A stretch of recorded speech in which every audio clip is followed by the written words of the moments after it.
Welcome back. I'm David Gura. I want to return to that new report out from the Washington Post putting an alleged Kremlin spy closer to the Trump campaign. The Washington Post reporting Maria Butina was in touch with J.D. Gordon, who was candidate Donald Trump's national security advisor for a period of 6 months. That revelation is the latest in the drip, drip, drip that is the Russia investigation. An investigation the president continues to malign.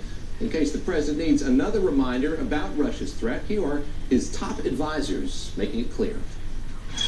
Russia attempted to interfere with the last election and continues to engage in malign influence operations to this day. Our democracy itself is in the crosshairs. It is real, it is continuing, and we're doing everything we can to have a legitimate election that the American people can have trust in. Just a few of those national security advisors speaking to reporters earlier this week. I want to bring in Mieke EoYang. She's the vice president of national security program at the think tank Third Way. She's also a former House Intelligence Committee staffer. And Evelyn Farkas is with me as well. She's an MSNBC national security analyst, former deputy assistant defense secretary for Russia. Evelyn, let me start with you and just get your reaction to that moment.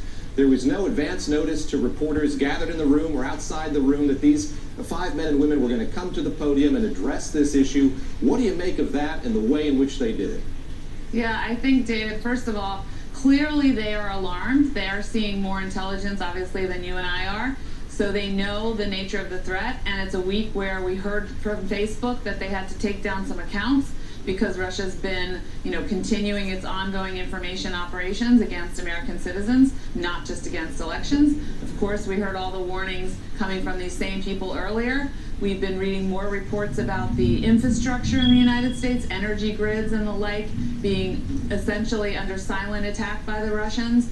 And so I think they recognize that they had to come out and say something. But it's August. I mean, they should have been saying something earlier. And then they didn't actually do anything, David. So, if we have some time to talk about what they could do, they didn't talk about any new money. They didn't talk about any new organization or new person in charge. So it was good that they alerted the American people, but it was insufficient. Let's talk a bit about that. Mieke, I'm going to turn to you first. Ken Delaney, my colleague here, has reported on how some of these agencies have been doing something. The FBI might have been doing something. You might have seen the CIA, et cetera, et cetera. But there's been no unified effort here. What needs to happen? In light of what we heard this week from those 5 members of the intelligence community, what are some concrete things the federal government could and should take? Yeah, so one of the things that we've seen the Trump administration do is demote and eliminate a number of cybersecurity positions that were very senior at the White House, at senior agencies like the State Department. They are reducing the priority of this threat at the very moment when the Director of National Intelligence is saying the light is blinking red. This is akin to in 2000 when the Bush administration came in and people were ringing alarm bells about terrorism and they were demoting White House counterterrorism advisors. We are seeing that same kind of ignoring the problem here in the Trump administration. So they need to re-elevate these positions so that they are focusing on how to solve these problems across the various agencies. Evelyn, I'll turn to you. I know that on the NSC right now, for instance, there's nobody in charge of cybersecurity. What would you like to see change?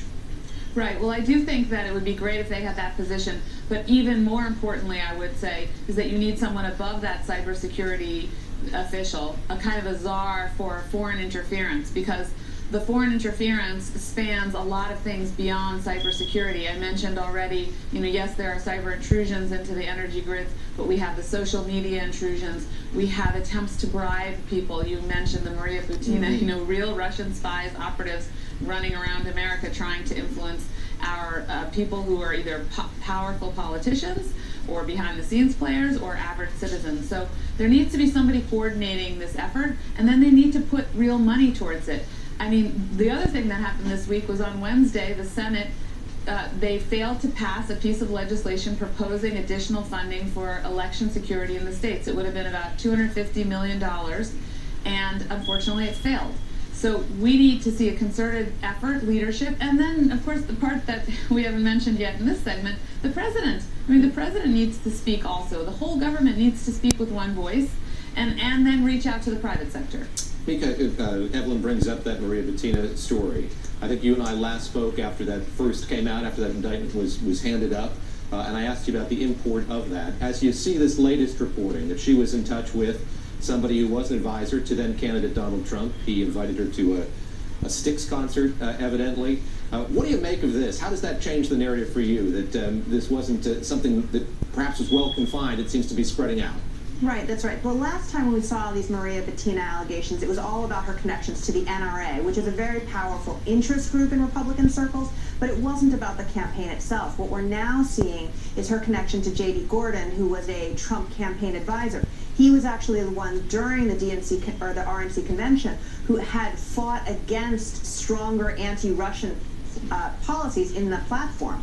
And so he had been actually trying to push a pro-Russia position.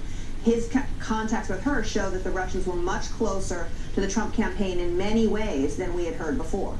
Thanks to both of you. I really appreciate it. That's Mieke, EoYang of Third Way, Evelyn, Farkas of Atlantic Council. Thanks to both of you for your time on this Saturday. A red alert. Republicans appear to be in panic mode to protect a congressional seat they have held for more than 3 decades. What will Tuesday's special election tell us about November's election? I'm going to ask Ohio Congressman Democrat Tim Ryan. He joins us live.